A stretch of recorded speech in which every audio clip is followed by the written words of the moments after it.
Good day to everyone. I am Santillan, the leader of Group 3, and may I introduce my members, Mr. Bardenas, Mr. Javier, Mr. Joaquin, and Mr. Salazar. Today, we invited a very special guest for this interview, the Production Control Manager of Goshi Philippines Incorporated, the one and only Engineer Melani A. Salazar. So, good day to you, Ma'am Salazar. Thank you for Hi, good accepting our humble invitation.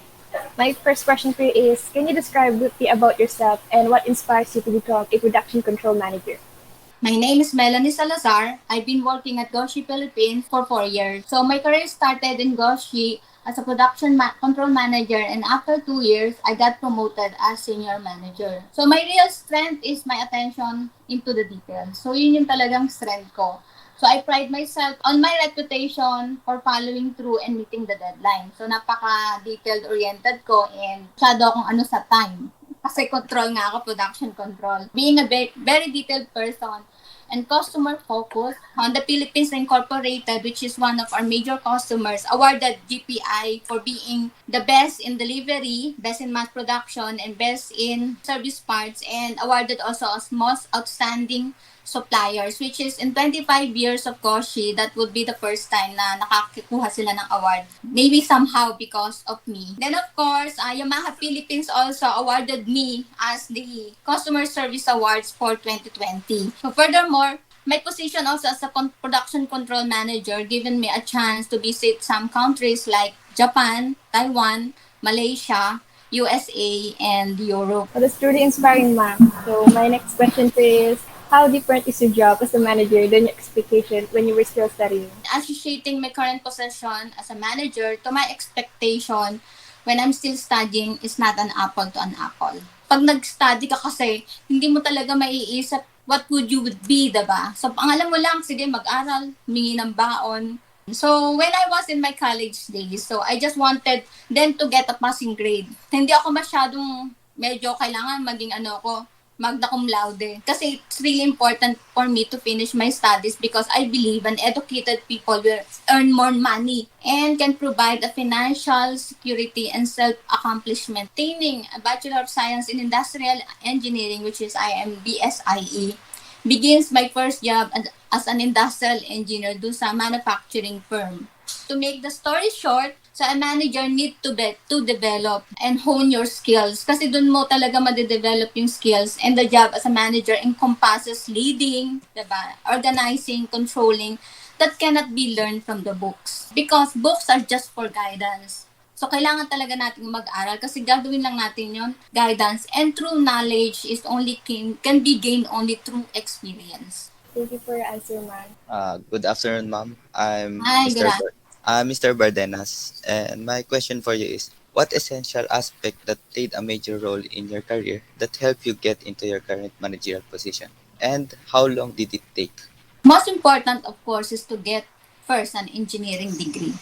So, nade-develop yon kasi pag graduate ka as engineer, you be a logical thinker, disciplined, and doon nade-develop, and excellent in mathematical control. So, dapat magaling kayo sa math. Diba? Kasi ako, magaling ako sa math. So, in mathematical control, of course, possesses also a leadership and problem-solving skills. So, the engineering aspects that I am following, being a leader, is PDCA. So, what is the PDCA? That is the plan, do, check, and act. So, dapat marunong ka nun. The same also with your personal things. You may able use that concept. And also smart. Kasi uso yan ngayon, diba? Sino bang smart? Sino globe? Being a smart, you have to be more specific, measurable, achievable, realistic, and time-bounded. Kung merong smart, of course, meron yung globe. And then being a leader, you have to be a globe person also. You have to go with the team, learn from them, observe them, boost their morale, and energize by giving them a compliment. So to summarize, my career evolved from industrial engineer for 4 years. I've been also supervisor for 10 years and production control assistant manager for 2 years, production control section manager for 3 years, and I've been also a purchasing manager 3 years and operations manager in 5 years. And I started my career in Goshi. I've been with them for 4 years and 2 years.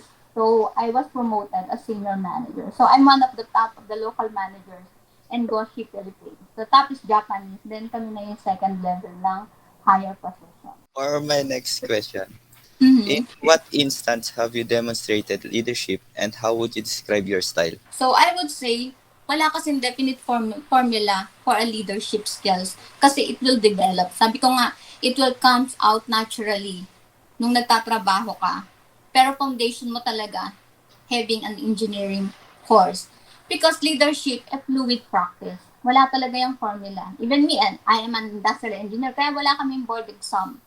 Kasi system-based kami technology-based ang course ko. So, ang leadership is fluid. Dire-diretso lang yan sa fluid practice. Then, marami kasing type ng leadership. Merong autocratic, merong transactional, so merong bureaucratic. So, bureaucratic is based on kung mataas ang position mo, talagang dapat ang tingin sa'yo, boss. Diba? So, meron ding charismatic, merong ma-charm na manager, meron ding coaching ang ginagamit ng style of leadership, democratic, participative. Then, pero ang style of leadership ko is a combination lahat. Kasi it depends on the people that you will handle. You cannot be only authoritarian. So, lahat yung ginagamit ko. And talagang ginagawa ko being a leader is walk the talk. Pag sinabi ko, gagawin ko. A system that will stay in a status quo, mamamatay yan Kung laging hindi tayo mag-a-adapt ng change, fluid talaga yung leadership. So talagang kailangan makapag-cope up ka sa changes and you always look forward para sa anticipation, ano ba yung risk. So yun yung style ng leadership ko. Thank you po, ma'am. Good afternoon po, ma'am. Hi! Good afternoon. Good afternoon po. I am King Jacob Javier and I would like to ask few questions. So, my first question is, what qualities should a production control manager should possess? Production manager must have skills in controlling and leading. Kaya nandun na yun the word's term itself, production control. So, yun yung isang skills na kailangan meron ka, na meron kang pinopossess. And also, you have to go the micro and the macro management. Kasi kailangan, you know the details. Pag alam mo na yung details and you're leading a team, saka ka magmamacro. Sabihin, okay, gawin mo to. Alam mo na yung proseso. Para pag may problema siya, you can guide them na ganito natin siya gagawin. Kaysa magmamacro ka but you don't know the process, it will be very hard for your team na maintindihan kung ano yun din yung goal mo. Diba? Then also, I am a result-oriented. Kailangan, pag may inutos ka, may resulta. Doon tayo magpo-focus sa result. Kasi hindi naman pwedeng laging targets pero wala ka namang resulta. I am also a achiever. So, yun yung focus ko lang. Kailangan number 1 ng team ko. Kailangan ma-achieve namin to. And I keep my team motivated to aim high. Kailangan, lagi tayong number 1. So, kinikip ko sila na ganon. So, ayoko ng second. Gusto lagi kong top with the team. Kailangan mananalo kami sa isang game. Kasi sa akin, excuses are nothing. Action is everything. Okay, ma'am. Noted po. My next question is, what type of personalities generally work within your team? Ako, I have a very strong personality.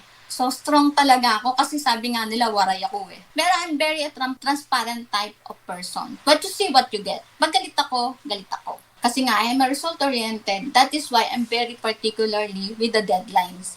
So, I'm also a achiever. I'm always with them. I work with them. So, hindi ako leader na inuutos ko lang. Thank you po, ma'am. Good afternoon, ma'am. Hi, good afternoon. I'm Charlez Joaquin po. My first question po is, what is the biggest challenge you face in your position? Being a production control manager, kasi since ikaw yung production control, sabihin, you know the details from the start, shipment, pagdating ng materyales. So, our top management, mainly the president right now, trusted me a lot. So, therefore, there are some times which is beyond also my jurisdiction. So, parang may tas siyang inuutos na talagang akin pa ba yan? Kagaya ng plant layout. So, pinapatrabaho niya sa akin, hindi naman ako architect, hindi naman ako draftsman. I'm a production control manager. And because of that trust, so, minsan, nakaka-stress din yung ganong malaking tiwala sa'yo. Next po is, what is the difference between managing a big or small team? Siguro I would differentiate yung big and small team in a manufacturing firm. Kasi pag small and big, pag sinabi natin big, more on operations yan Mga output based yan So yun yung big. It comprises managers, team leaders, supervisors, and associates. I mean, the direct and indirect leaders, like operator. Ang small team is somehow manageable, but more on legwork. Kasi yung small teams like administration, diba, finance, ang mga tao dun is somehow 5 personnel, 2 personnel. Ang bottom line lang is communication. Either malaki ang team mo o small team na hinahawakan mo, talagang ang baseline niyan, how would you communicate? How would you reach out with your team? Next po is, how do you keep you and your team motivated to do their work? So I keep my line managers. I have 3 assistant managers. I have 5 supervisors. And to keep them aware sa business plan. Kasi sa isang manufacturing firm, meron niyang yearly eh. Ano ba yung target of the ano? Ano yung financial? Ano yung budget? So every department may budget plan. So definitely, kailangan aware sila. O, ito yung budget natin. So kinikip ko silang, ito lang ang budget, ito yung team natin. Dinidiscuss namin yan every month. Nasa na ba kami? Nagtatarget ba namin yung key performance indicator namin? So meron kaming KPI every business annual. Diba? So meron kaming problem board. I allow my team na magsulat sila doon. Pag may problema sila, pupunta sila sa problem board kung hindi sila makakapagsalita during morning meeting. So, nagsusulat sila doon. So, also, sinabi ko nga, I take the initiative to give them a token of appreciation every month. Hindi ko man sila makausap the whole month, natatap sila sa balikat that they're doing their job. We have also provided a small talk. Meron kaming morning meetings, meron kaming monthly meetings para at least yung aming transparent yung communication namin. So as leaders also, I keep 5 C's. So dapat meron kaming 5 C's. From me, up to a level ng baba, lagi ko sinasabi sa kanilang, we have to keep 5 C's. Ano ba yung 5 C's? Una, commitment. We have commitment. So we have also connection. So yun yung pangalawang C. Pangatlong C na ini-implement ko is compassion. Dapat may compassion kami sa bawat isa. And also consistency. Ang target kasi hindi lang para bukas, hindi lang para ngayon. Dapat consistent yung target. And also competency. Kailangan competent kami. Kailangan hindi kami magpapatalo sa section na, sa other section. So meron kaming 5C. Thank you po, ma'am. Okay po.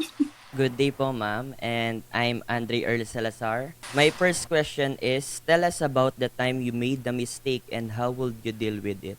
My personality is very strong. So because waray stereotype, so lagi nang sinasabi na waray ako. So syempre ang expectations ko is very high. Lagi kong gusto ko, nasa taas ako lagi. Kaya ang nagiging dating is arrogante akong tao. Meron kami isang presentation na inassign sa akin ng manager ko na gawin siya ng presentation. Since masyado nga akong confident, hindi ako nakapag-prepare ng maayos. And during presentation, it turned out a fiasco. Talagang hindi naging maganda yung presentation.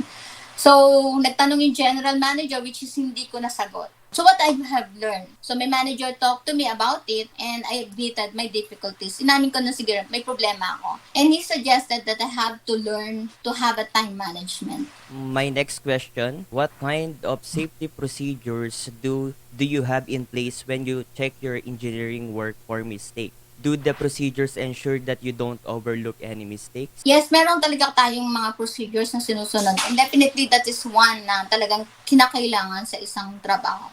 Meron tayong procedure from low level up to the higher position.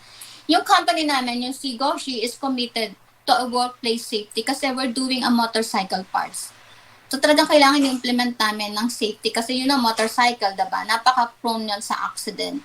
So, yun ang amin laging priority, workplace safety. My last question, on your own perspective, how important your role as a manager to your team or department and to your company?